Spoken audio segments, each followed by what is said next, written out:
et que les morts en Christ ne sont pas morts et que la mort du juste a un grand prix aux yeux de Dieu, il faut s'appliquer la Bible, pas la pensée de l'homme. Amen. Sécher ses larmes, ce n'est pas cesser d'aimer, c'est décider de continuer à vivre pour la gloire de Dieu. Quatrièmement, j'ai appris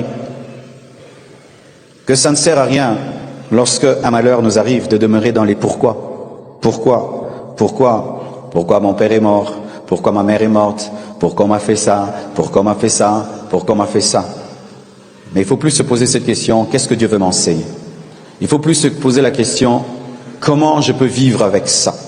Lorsqu'un verre est cassé, il est cassé. Et si tu te poses la question, pourquoi il s'est cassé? Pourquoi il s'est cassé? Eh bien, ce sera toujours un verre cassé. Mais tu peux te poser la question, qu'est-ce que je vais faire de ce verre cassé? Je peux en faire une bouteille, je peux mettre à la poubelle, je peux réutiliser pour une œuvre d'art. Pourquoi?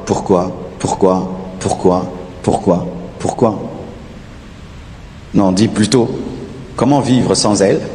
Comment vivre sans papa? Comment vivre sans maman? Comment vivre dans cette douleur? Comment continuer? Comment? Ça, c'est la bonne question. Il y a des questions qui sont inutiles, qui ne font pas avancer. Au contraire, qui creusent la plaie, et qui mettent ta vie en pause. J'ai appris, cinquièmement, que là où se trouve le cadavre se rassemblent les aigles. Mes frères et sœurs, pour ceux qui sont de cette génération, vous n'avez pas compris ce qui est arrivé dans ces deuils, mais nous qui avons connu le temps où l'église de réveil était unie, le temps où les pères étaient ensemble, le temps où les pasteurs étaient ensemble, ce que nous avons vécu pendant le deuil nous a donné une joie incommensurable. Nous avons vu des gens qui ne pouvaient pas se tenir la main. Nous avons vu des gens qui ne se parlaient plus se parler. Nous avons vu des gens se réconcilier. Nous avons vu des gens se pardonner. Des choses que même dans 10 ans, nous n'aurons même pas imaginées. Et même s'il y avait des intermédiaires qui allaient parler à l'un à l'autre, jamais cela ne serait arrivé. Mais là où se trouve le cadavre, les aigles se sont rassemblés, les aigles se sont pardonnés, les aigles ont décidé de voler ensemble. Ainsi, j'ai compris que Dieu se sert de tout pour atteindre ses buts. Dieu, il est tellement intelligent, mes frères. C'est le stratège des stratèges, le stratège des stratèges. Alors qu'on a mis Jésus-Christ à la croix, le diable pensait qu'il avait vaincu Jésus-Christ. C'est alors qu'il était en train de dépouiller les autorités et les dominations. Et bien aimé, cet événement a réuni le corps du Christ et nous sommes prêts pour vivre un puissant réveil. Dieu est capable de changer le mal en bien, les ténèbres en lumière. Il est capable d'utiliser même ce qui est inutilisable pour sa gloire. Si on avait fait même des retraites et des jeûnes, des conférences sur l'unité et le pardon, ça n'allait jamais faire cela. Le Seigneur l'a planté, le Seigneur l'a sémé pour l'unité du corps du Christ. Et tu vas dire, ça se trouve où dans la Bible? Étienne. Lorsque l'Église est tombée dans la torpeur et la distraction par rapport à l'appel d'aller jusqu'aux extrémités de la terre et de faire de toutes les nations les disciples sont restés au même endroit. Qu'est-ce que Dieu a fait? Il a permis que Étienne meure. Et lorsqu'Étienne est mort, c'est alors que Philippe est allé en Samarie, c'est alors que les disciples se sont répandus dans le monde entier et l'évangile est allé jusqu'aux extrémités de la terre. Dieu s'est servi de la mort d'Étienne pour sauver l'humanité. Comme je l'ai dit, nous n'avons pas compris, mais avec le temps, nous comprendrons. Avec le temps. C'est quand vous êtes en train de vous battre, vous vous battez, pendant que vous battez, il y a un bébé qui tombe et qui meurt. Directement, vous allez arrêter de vous battre. Vous allez vous occuper du bébé. C'était une personne qui était aimée par tous, qui n'avait de problème avec personne. Et lorsqu'elle est partie, tout le monde a pris son arme à déposer pour aller voir. Et là, Dieu a touché les cœurs pour ramener les cœurs. Stratégie divine. Qu'est-ce que j'ai appris? Que la vie est une course de relais des fois. Aujourd'hui, nous sommes en la période des Jeux Olympiques et je vous prie de suivre la course de relais. Je crois qu'il y aura des courses de relais. C'est-à-dire que c'est différent d'un sprint où tu commences et toi-même tu finis la course, 100 mètres, 200 mètres, 800 mètres. Mais il y a des courses où quelqu'un court 100 mètres, il donne à l'autre qui court 100 mètres, il donne à l'autre qui court 100 mètres Et il y a un dernier là-bas, c'est souvent le plus rapide. Et dans l'équipe jamaïcaine, on mettait souvent Usain Bolt. C'est lui qui finissait les courses. Mais quand il finit la course, ce n'était pas sa victoire. C'était même la victoire du premier là qui avait commencé. Mes frères et sœurs, Jésus-Christ est venu. Il a engendré des disciples qui ont donné le flambeau, et qui ont donné le flambeau, et d'autres qui ont donné le flambeau, et qui ont donné le flambeau, et qui ont couru. Vernon a couru, il a laissé le flambeau. Alain Moloto a couru, il a laissé le flambeau. Blanche a couru, elle a laissé le flambeau. Et nous devons continuer, et nous devons continuer, et nous devons continuer, et nous devons continuer. S'il y a quelqu'un ici, ton père est parti, tu dois continuer. Ta mère est partie, tu dois continuer. Tu as eu un chef, un leader qui était puissant. Tu ne vas pas perdre toute ta vie seulement à pleurer. Relève-toi comme Josué. Continue ce que Moïse a commencé. Comme Josué, continue ce que Moïse a commencé. Comme Élisée, continue ce que Élie a commencé. Comme Timothée, continue ce que Paul a commencé. Comme les 12 apôtres, continue ce que Jésus-Christ a commencé. Tout est dans la parole de Dieu. La vie est une course de relais. Même nous qui prêchons aujourd'hui, même si je veux vivre 120 ans ou 150, on finira par partir. Quelqu'un doit continuer. On ne va pas s'étonner pour ça. C'est écrit dans la Bible que nous sommes du bois. Le bois sur l'autel, c'est quoi? On met un bois sur l'autel et puis devient de la cendre. Il faut des nouveaux bois qui deviennent de la cendre. C'est ça la vie. C'est ça la vie. Certains viennent, ils vivent, ils travaillent, ils partent. Ils vivent, ils travaillent, ils partent. Mais quand cette réalité arrive dans nos vies, on n'en veut pas. Mais c'est ce qui arrive dans le monde entier. Est-ce que c'est nous qui avons construit le stade des martyrs? Non. Quelqu'un a construit, il est parti. Nous sommes en train d'en profiter. Est-ce que c'est nous qui avons construit l'échangeur de l'immédiat? Non. Quelqu'un a fait et il est parti. Nous partirons. Oui, tu partiras. Tu partiras. Et quelqu'un d'autre entrera dans ton travail et continuera. Et lui aussi partira. Et quelqu'un d'autre entrera. Et ça arrivera jusqu'au retour de Jésus-Christ. C'est ainsi. C'est ainsi. C'est ainsi la vie. C'est ce qui est écrit. Amen. Hein? Nous ne devons pas prêcher la psychologie. Nous devons prêcher la Bible. Quand l'Église est fondée sur la psychologie, ça engendre des chrétiens faibles qui ne savent pas vivre la vraie vie chrétienne. C'est pourquoi Paul, entrevoyant sa vie, écrivait déjà des épîtres pour la génération qui arrive. Regardez, beaucoup d'églises ne sont même pas prêtes à la mort de leur pasteur, comme si leur pasteur est éternel. À la compassion, dans le statut, il est écrit, au cas où le leader meurt, il y a ça, ça, ça. Oui, c'est pas l'esprit de mort, mais c'est la vérité. Il y a des parents qui ne préparent même pas leur testament. Pourquoi? Tu es éternel parce que tu aimes tes enfants? Mais prépare, pour qu'après ta mort, les enfants ne se chamaillent pas les biens. Fais un testament où ça c'est pour toi, ça c'est pour toi, ça c'est pour toi. Quand tu pars, c'est calme. Pourquoi en Afrique les gens se chamaillent après la mort des parents? Parce qu'on a peur d'entrevoir que la vie est une course de relais. Celui qui tient le bâton et court, il sait qu'il le donnera, il sait. S'il ne le donne pas d'ailleurs, il sera mis dehors parce que tu dois courir. Et puis tu donnes, et puis tu donnes. C'est ce que l'Ecclésiaste dit. Tu bâtis, on va bâtir un grand temple, souffrir pour le finir. Dans 50 ans, nous partons. Quelqu'un d'autre entrera dans ce temple-là, qui n'a même pas construit, il en profite.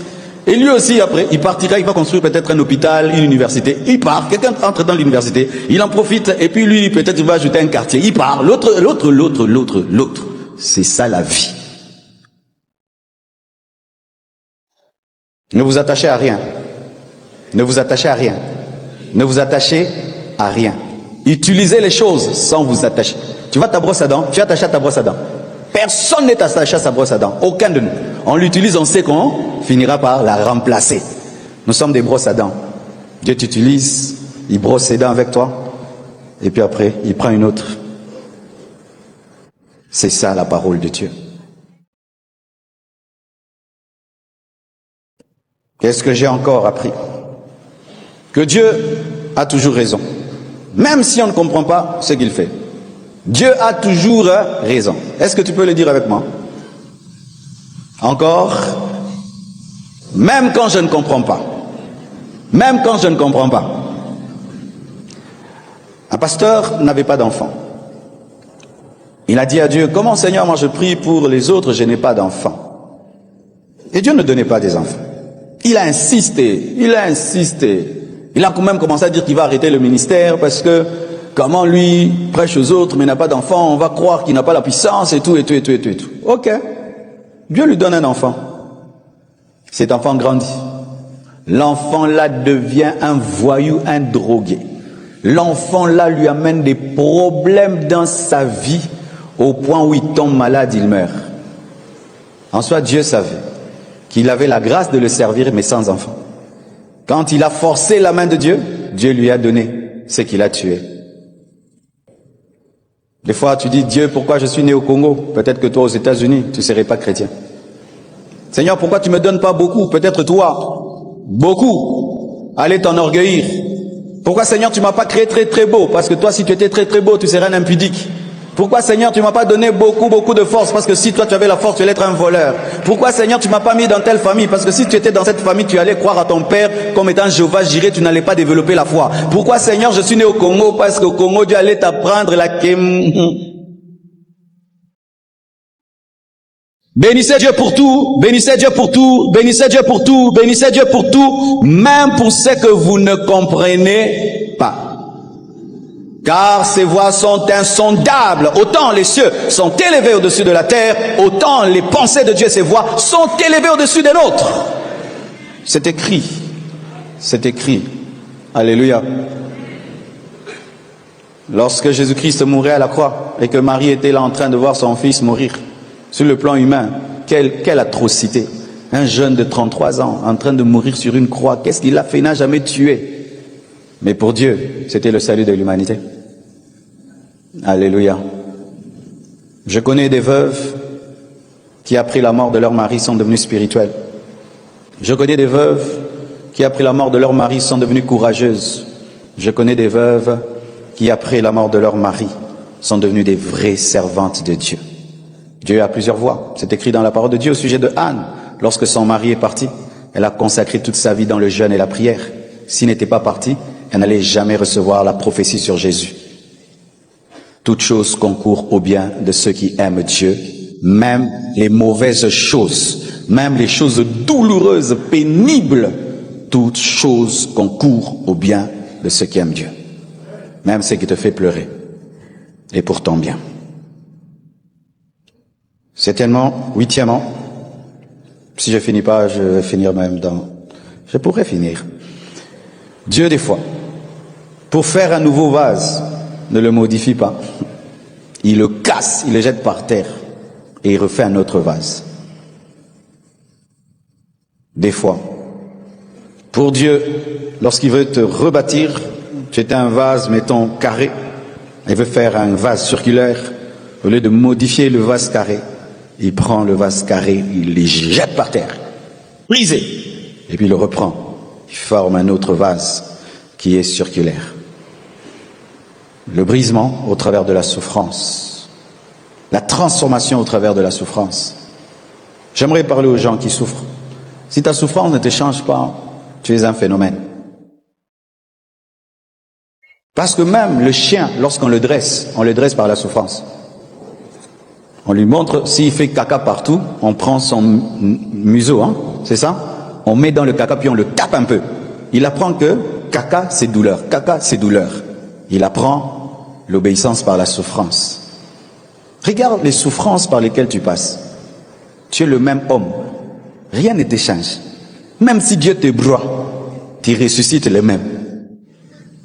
Quoi que Dieu te fasse, tu ne bouges pas. Tu as cette capacité d'esquiver les clous à la croix, de sorte qu'au lieu d'être mort, tu es évanoui. Tu esquives tout. Dieu veut te rendre humble. Tout. Dieu veut t'adoucir. Tout. Dieu veut que tu pardonnes. Tout. Bon, mon est encore. Toi, rien ne te change. Ni la joie, ni la tristesse. Quel genre d'humain tu es? Et certains disent, ah, il a changé depuis. Mais bien sûr que je dois changer. Oh, mais bien sûr que je dois changer. Tu dormais avec quelqu'un, il a disparu. Tu mangeais avec quelqu'un, il a disparu. Comment tu ne peux pas changer? Et mais je ne peux que changer, mais en bien. Pas en mal, mais en bien. Mais bien sûr que ça doit te changer. Comment ça ne peut pas te changer? Comment ça ne peut pas te changer? Tu as une souffrance dans ta vie. une maladie, un problème matériel, financier, je ne sais pas lequel. Mais comment ça ne te change pas? Il y a des souffrances qui viennent pour te rendre humble, sensible aux douleurs des autres. Un jour, un enfant revient de l'école et entre deux lignes, il dit à son père, « Papa, j'ai un ami qui était tout faible là à l'école et je lui ai dit, est-ce que tu es malade? Il dit, j'ai faim. C'est quoi la maladie faim? Le père dit, la maladie faim. L'enfant ne savait pas c'était quoi la faim. Il a dit, non, c'est en fait dangereux. Il risque de ne jamais partager le pain à quelqu'un qui a faim parce qu'il ne sait pas c'est quoi la faim. Il dit, envoyez l'enfant à l'école, mais sans casse-croûte, sans rien. Et l'enfant va à l'école sans manger. Quand il revient, j'aime ça mal, j'aime ça mal, j'aime ça mal, je suis malade. Non, tu n'es pas malade, tu as faim. Il dit, quoi? La faim? Donc mon ami sentait ça. Oh, il fallait que je donne du pain, il fallait que je lui donne. Des fois, Dieu te fait goûter à la souffrance pour comprendre la souffrance des autres. Et sincèrement, ça, j'ai compris. J'ai compris que des fois, je ne prêchais pas bien dans les deuils. Et si j'ai prêché mal dans ton deuil, pardonne-moi. Ah oui, je venais des fois, marteau, pécheur, pécheur. J'oublie la veuve et l'orphelin. Tu fais du deuil des autres une croisade d'évangélisation. Vous savez ce qui m'édifiait pendant ce deuil? C'est quand les gens prêchaient l'évangile. Et disaient, nous mourrons en Christ, nous ressusciterons. Elle est au paradis. Sanctifions-nous. Quand quelqu'un prêchait vraiment l'évangile, avec amour, sainteté, pureté dans sa totalité. Désormais, quand je prêcherai à ton deuil, waouh, quelle prédication! Aussi, vous savez, lorsque nous sommes nous allons au deuil, les gens qui sont autour du cercueil là, nous passons seulement, on regarde les cercueils. Non, arrêtez-vous, serrez-les dans les bras, dites quelque chose. Vous ne pouvez savoir ce que vous faites. Quand tu vas dans un deuil, prie pour la personne. Parce qu'elle traverse des temps, elle ne sait même pas prier. Elle se nourrit des prières des autres. Et j'ai compris pourquoi certains, mais ce n'est pas que je te donne la permission de le faire aujourd'hui, parce qu'après ça, je pars. Mais avant, je ne comprenais pas des fois les fidèles. Jusqu'à 22h, il m'attend que je prie pour lui. Je dis, j'ai déjà enseigné, j'ai déjà prié. Pourquoi il attend que je prie pour lui? J'ai compris que Nzoka, j'ai appris que Nzoka, quand vous vous agenouillez là, on prie pour vous, vous sentez bien, hein? Ça, vous me dites jamais que vous sentez bien comme ça. Parce qu'il y a longtemps qu'on prie, moi, rarement on prie pour moi. Donc moi, je fais que prier pour les autres. Donc je ne sais plus ce que les gens sentent quand on prie pour eux. Mais on a beaucoup prié pour moi. Une fois même, on est venu prier pour moi. Je me suis endormi. Ils m'ont laissé comme ça. Nalala kala. Prière et ça n'a bien. Yango zelanga ti 22h, hein? Ah, j'ai compris. C'est que les fidèles ressentent quand on leur dit, tu vas réussir, Dieu est avec toi, sois béni, va de l'avant. Ça vous fait...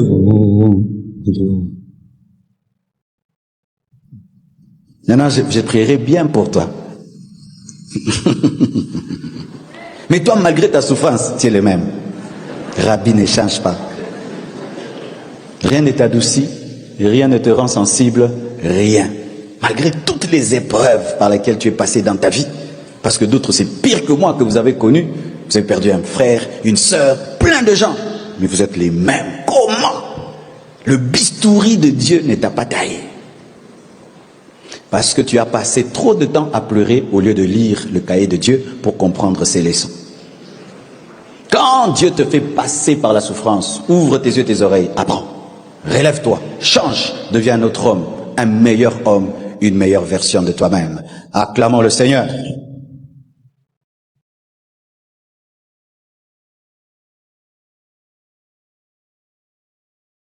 J'ai appris que l'enseignement sur la mort et l'éternité, ces enseignements doivent revenir sur les chairs de l'Église.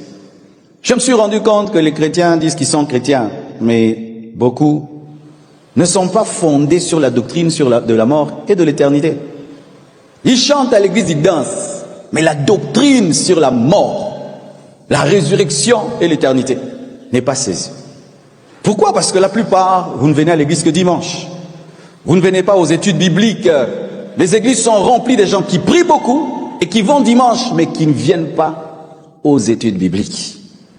Et comme la connaissance exacte de la doctrine n'est pas sur la mort, sur la résurrection et l'éternité, nous nous comportons face à la mort comme des païens, comme des Congolais, comme des Africains. Comment un homme comme Paul pouvait dire qu'il préférait mourir que vivre? S'il devait choisir entre la mort et la vie, il préférait mourir. Mais s'il voulait vivre, c'était même pas pour lui, c'était pour les disciples. Comment quelqu'un peut atteindre ce niveau-là? C'est la connaissance de la parole. J'aimerais vous demander, mes frères, d'aller approfondir votre connaissance biblique sur la mort, la résurrection et l'éternité. Pourquoi je dis cela? Parce que la Bible ne nous dit pas qu'un chrétien meurt. La Bible nous dit qu'un chrétien va se reposer. La Bible nous dit qu'un chrétien rentre à la maison du Père. La Bible nous dit qu'un chrétien attend la résurrection de son corps. La Bible nous dit qu'un chrétien, quand il part, il va dans un lieu merveilleux où même si vous priez, vous dites de revenir, il va dire « je ne veux pas ». C'est ça la vérité. Quand tu comprends cette vérité, supposons que tu es là, ton frère est allé aux États-Unis et il ne t'appelle plus, mais tu sais qu'il est dans le pays le plus développé au monde. Tu vas passer ton temps à pleurer tout le temps. Le fait seulement de savoir qu'il est aux États-Unis va te donner la paix. Et le fait de savoir que les gens qui sont morts en Christ sont dans un lieu qui dépasse les États-Unis, pourquoi ça ne donne pas la paix? Parce qu'on n'y croit pas. On n'y croit pas. Le jour que j'ai appelé devant ici les orphelins et les orphelines, waouh, qu'il y en a beaucoup dans cette église. C'était rempli. Et quand j'ai commencé à prier pour eux, ils ont commencé à pleurer. Alors certains, ça fait 5 ans, 6 ans. Certains, c'est vrai, quand on aimait quelqu'un, on pleure. Mais il ne faut pas que ce soit des pleurs d'incrédulité. Il ne faut pas que ce soit des pleurs des païens. Des pleurs de quelqu'un qui pense avoir perdu. Quelqu'un qui est toujours. Paul, Pierre sont vivants en Christ. Car comment pouvons-nous ressusciter si nous ne sommes pas vivants en Christ? Vous devez le croire. Vous devez vraiment approfondir cela. Par rapport à la mort des autres et par rapport à votre propre mort. Par rapport à la mort des autres et par rapport aussi à votre propre mort. Car certains meurent brusquement et n'ont pas le temps de se préparer. Mais d'autres, c'est une maladie qui vient.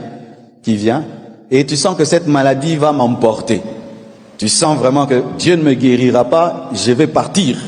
Un chrétien face à une maladie qui vient et tu sens qu'elle va t'amener. Tu te comportes comment? Comme un païen, en train de pleurer ou de te préparer pour entrer dans l'éternité. Ah oui, il faut qu'on dise toute la Bible. Frères et sœurs, nous ne sommes pas des éternels, nous sommes poussière. Nous retournerons tous à la poussière. Ne vivez pas comme vous êtes éternels.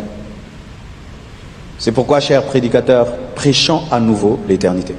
Prêchons à nouveau les basiques de la Bible sur la mort, la résurrection et l'éternité. Car nous avons des chrétiens qui, face à la mort, se comportent comme des païens. On l'a mangé, on l'a mangé, on l'a mangé, on l'a mangé. Depuis quand le diable peut manger un chrétien? Depuis quand le diable peut manger un chrétien? Un chrétien est un comestible, inlocamable. Comment des chrétiens, même des serviteurs de Dieu peuvent dire qu'on a mangé un chrétien, une servante de Dieu? Vraiment. Si ton mari est occultiste, toi tu es servante de Dieu, ton mari occultiste ne peut pas te manger. Et si l'ose te manger, c'est lui qui sera frappé par Dieu. C'est ça la parole de Dieu.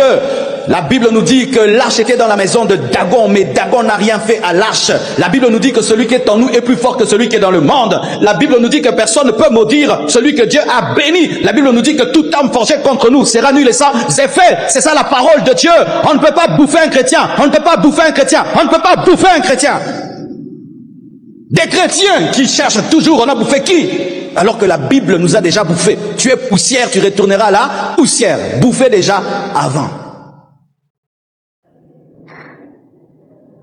Si vous croyez de telles choses, alors en quoi vous êtes chrétien? Qu'un occultiste peut te sacrifier. On a sacrifié un chrétien. On a déjà sacrifié Jésus. Comment on peut te sacrifier? Le sacrifice de Jésus suffit. Ne croyez pas en ces bêtises, ces sottises. N'y croyez pas. Si tu crois, ça va t'arriver. Mais moi, je crois que même si le monde entier devient sorcier, personne ne me mangera. Parce que Jésus-Christ qui est en moi est fort et est puissant. Ne croyez pas de telles choses. Il y a même des païens qu'on n'arrive pas à manger. Vrai ou faux? Je connais des païens à Nogo. L'autre qui m'a dit,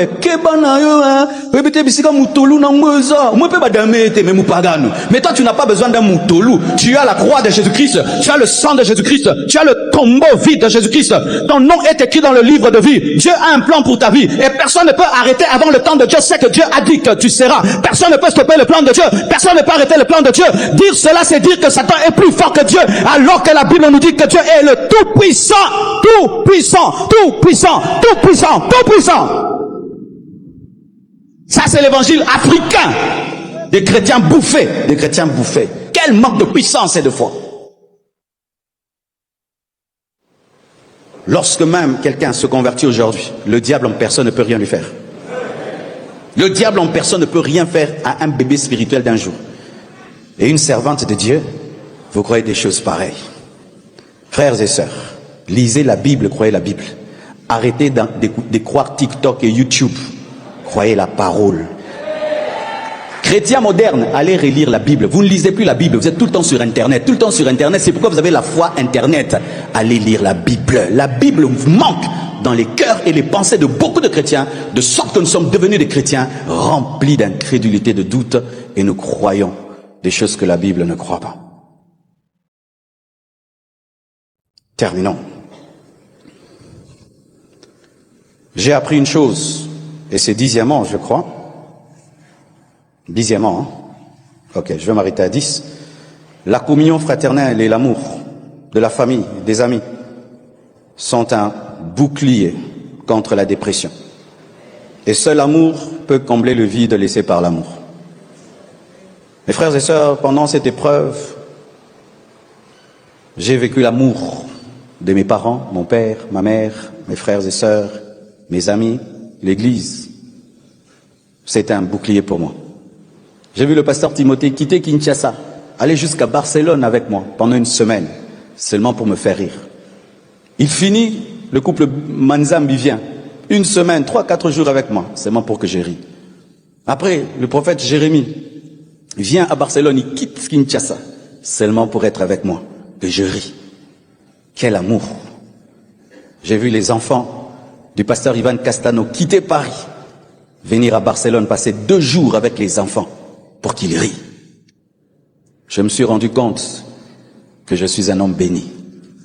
Béni d'avoir des vrais amis, béni d'avoir des vrais frères, des vrais parents, une vraie église, des vrais collaborateurs. Une blessure laissée par l'amour est comblée par l'amour. L'amour. L'amour protège de la dépression. Je voyais le pasteur Louis Imba quitter sa maison. Il arrive chez moi à 7 heures. Parce que lui, il a perdu sa femme, ça fait 4 ans. Il dit, je suis venu te voir pour que tu manges. Je dis, non, comme bébé, non. En français. Je suis devenu ton bébé. Il dit, non, tu ne manges pas. Et il commande à mon cuisinier, faites les omelettes. Je dis, il y a boué. Pasteur mange. Et il s'assied là. Je dis, toi, tu manges pas. Il dit, moi, j'ai déjà mangé. Toi, tu manges. Je dis, waouh! Satan nous a menti que les pasteurs ne s'aiment pas, ne s'entendent pas. C'est faux. C'est pas parce que 2 ou 3 pasteurs ont des problèmes que tout le monde a des problèmes. La plupart des pasteurs s'entendent. La plupart des pasteurs s'entendent. La plupart des pasteurs s'entendent. Mais il y a 2, 3, 4, 5, comme dans toute famille. Comme dans votre famille aussi.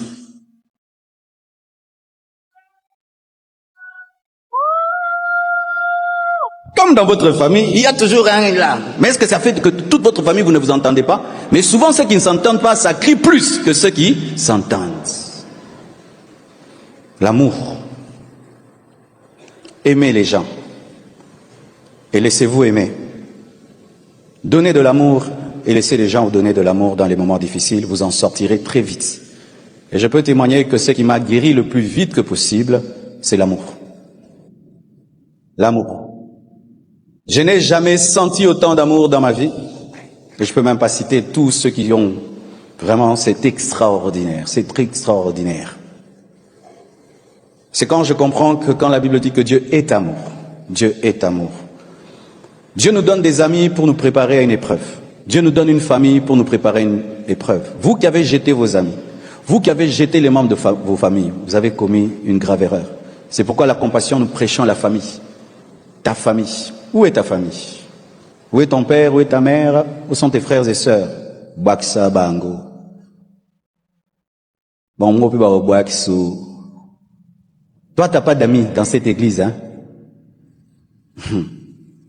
Ce sont les vrais amis qui restent quand tout le monde est parti. Ce sont les vrais amis qui reviennent dans le deuil quand le deuil est fini. Toi, t'as pas d'amis. Toi, tu es champion pour détruire tes relations. Tu es pire que Dieu. Dieu même récupère les gens. Toi, tu ne le récupères pas quand tu as jeté. Et tu annonces même, si je meurs, ne viens pas. C'est ce que toi tu as dit à quelqu'un, non? Même si je tombe malade. C'est la folie. L'homme est un animal social qui est fait à vie, qui est fait pour vivre avec des amis, avec des frères, avec des sœurs. Ça fait un temps, Dieu m'avait enseigné cela, apprendre à bâtir des vraies relations. Pas des relations superficielles avec les hommes de Dieu. Bâtir vraiment des vraies relations. Et j'ai vu des gens quitter le monde entier, annuler même leur programme de croisade, de ceci, venir seulement s'asseoir là. Tu as de tels amis? Tu as de tels amis qui peuvent tout arrêter pour toi? Tu as de tels amis qui peuvent tout sacrifier pour toi?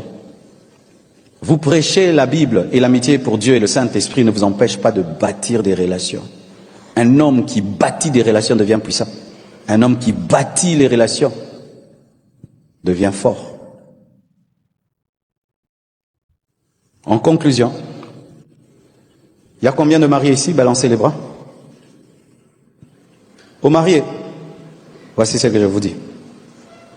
Prenez soin de vos femmes comme si c'est la dernière fois que vous les verrez. Prenez soin de vos maris comme si ce sera la dernière fois que vous les verrez. Vous savez, lorsque tu as quelqu'un dans ta vie, avec le temps, tu penses que c'est un acquis. On connaît souvent la valeur des choses lorsqu'on les perd. Et si elle pouvait revenir, j'allais lui faire directement un massage. C'est-à-dire, dors, je vais faire les omelettes. Vrai ou faux? Je ne sais pas préparer, je vais faire que du thé. Mais je vais faire les omelettes ce jour-là pour qu'elle mange. Mais Dieu t'a fait grâce, tu as ta femme là. Fais des omelettes à ta femme. Masse les pieds de ton mari. Prenez soin de vos femmes. Prenez soin de vos maris. Prenez soin de vos parents. Certains, c'est quand ton père va mourir que tu vas manifester tout l'amour. C'est quand ta mère mourra que tu te rendras compte que tu n'as jamais rien fait pour elle. Tu as la grâce d'avoir un père vivant, prends-en soin. Une mère vivante, prends-en soin. Un mari vivant, prends-en soin. Une femme vivante, prends-en soin. Des enfants vivants, prends-en soin. C'est lorsqu'on perd quelque chose qu'on se rend compte que, waouh, mais j'étais riche. C'est vrai, je savais qu'elle était extraordinaire. Mais j'ai compris qu'elle était plus que ce que je pensais. Que j'habitais avec une reine. J'habitais avec un ange sans elle. Quelle gloire j'ai vue. Alors qu'elle n'a jamais prêché, jamais enseigné, jamais sur Internet. Heureusement que je l'ai aimée de tout mon cœur, je l'ai honorée, respectée. Mais si je lui avais fait du mal, quelle honte j'allais avoir. Mais toi, tu as ta femme, tu as ton mari. 2 jours, vous ne parlez pas. S'il meurt, vous ne parlez pas. Tu vois comme tu voudras vraiment lui dire, et puis Koufa après. Oui. Aimez-vous aujourd'hui à 100%. Ne soyez pas partiel dans l'amour. Aimez totalement. Quand tu aimes quelqu'un, aime-le. Aime-le vraiment. Comme si tu n'as que ce jour pour l'aimer. Et vous aurez une vie remplie d'amour. Que Dieu vous bénisse abondamment.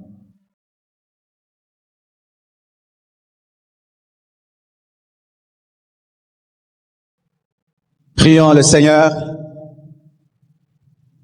Jésus.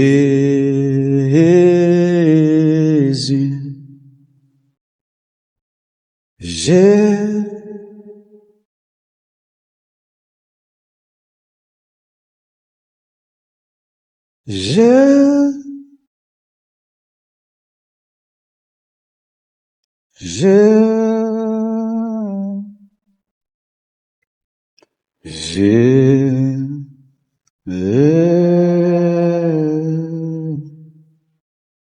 il est présent.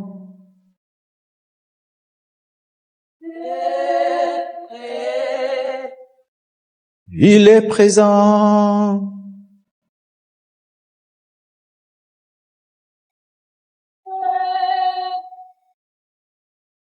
Jésus.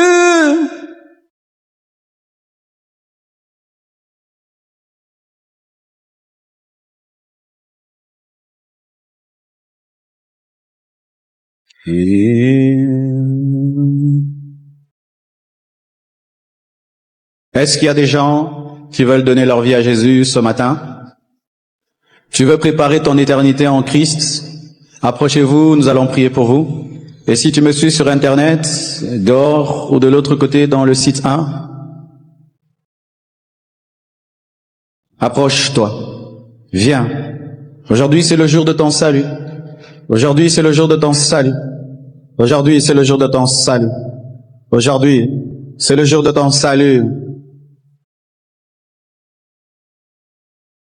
Il n'y a qu'une seule chose que tu emporteras de l'autre côté, ta foi et tes œuvres en Christ. Ta foi et tes œuvres en Christ. Tu veux te mettre en ordre avec Jésus, approche. Tu veux te mettre en ordre avec Jésus, approche. Tu veux te mettre en ordre avec Jésus, approche. Approche. Même toi qui me suis sur Internet, mets ta vie en ordre. Mets ta vie en ordre, mets ta vie en ordre alors que tu es vivant. C'est maintenant.